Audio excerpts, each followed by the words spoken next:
ओम नमः शिवाय। सोमवारची कहाणी। आटपाट नगर होतं। तिथं एक ब्राह्मण होता। त्याचे एक शिष्य रोज तळ्यावर जाई, स्नान करी आणि शंकराची पूजा करी। आणि वाटेत वेळूचे बेट होतं। तो परत येऊ लागला म्हणजे मी येऊ असा आवाज त्याला येई। तो मागे पाही पण कोणीच नसे। त्या भीतीने तो वाळत चालला होता।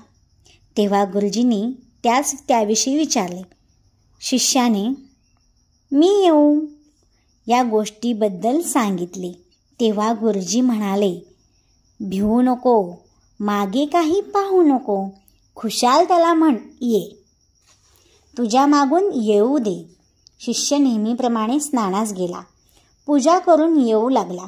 तेव्हा मी येऊ असा आवाज येताच त्याला ए असे उत्तर शिष्याने दिले। घरी आला। गुरुजींनी पाहिले, बरोबर एक मुलगी होती। त्यांनी दोघांचा विवाह करून दिला व एक घर दिले। त्यानंतर श्रावणी सोमवार आला। बायकोला म्हणाला, माझी वाट पाहत उपाशी राहू नकोस। नंतर तो उठला व शंकराच्या पूजेला गेला। हिनं थोडी वाट पाहिली, स्वयंपाक करून जेवायला बसली आणि एक घास खाल्ला। तेवढ्यात पती तेथे आला। पुढचं ताट पलंगाखाली सरकवून हात धुतला व दार उघडलं। पती घरात आले, नित्यनेम करू लागले। दुसऱ्या सोमवारीही असंच झालं। असं 4 सोमवारी झालं। शेवटच्या सोमवारी नवल घडलं। रात्री दोघेजण पलंगावर गेले। पलंगाखाली उजेड दिसला। हा उजेड कशाचा? त्याने विचारले। ताटी भरल्या रत्नाचा। ही रत्ने कुठून आली? ती मनात खूप घाबरली। माझ्या माहेरच्याने दिली। माहेर कुठं आहे? वेळूच्या बेटी आहे, मला तिथे घेऊन चल। दोघेही निघाले। ती मनात शंकराची प्रार्थना करू लागली, मला अर्धघटकेचं माहेर द्या असे म्हणू लागली। मग काय, ते वाळूचे बेट आलं। एक मोठा वाडा आला। कोणी म्हणे माझा मेहुणा आला, तर कोणी म्हणे माझा जावई आला, कोणी म्हणे नणंद, कोणी म्हणे बहीण आली। अनेक दास दासी तेथे राबत होते, तर शिपाई पहारा देत होते। त्यांचं मोठ्या प्रेमाने आदराने स्वागत केलं। भोजनाचा थाट केला। जेवणं झाली। सासू सासऱ्यांचा निरोप घेऊन घरी परतली। अर्ध्या वाटेत खुंटीवर हार राहिल्याची आठवण झाली।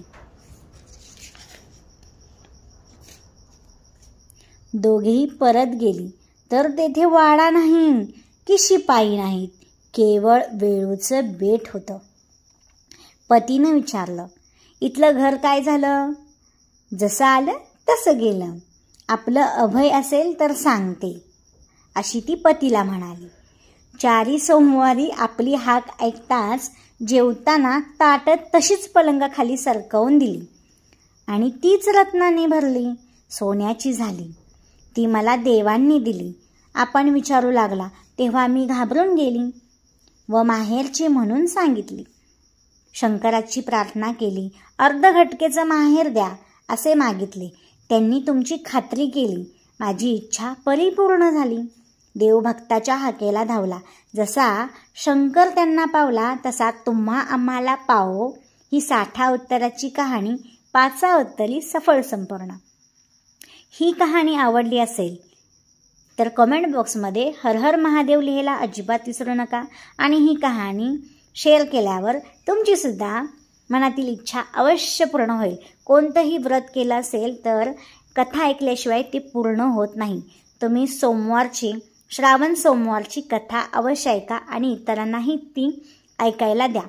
तर ही होती अर्धघटकेचे माहेर मिळावं म्हणून त्या महिलेने शंकराकडे प्रार्थना केलेली, ते तिला मिळालं।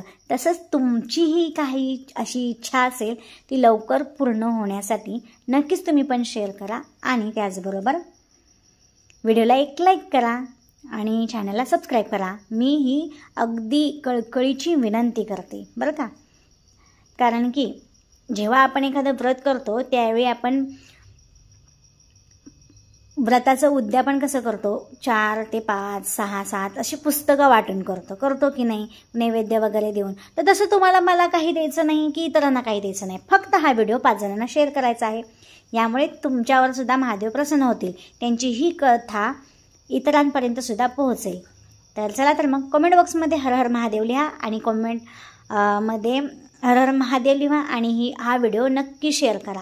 धन्यवाद. भेटू पुन्हा छान माहितीपूर्ण व्हिडिओ किंवा कथा घेऊन. हर हर महादेव. ओम नमः शिवाय.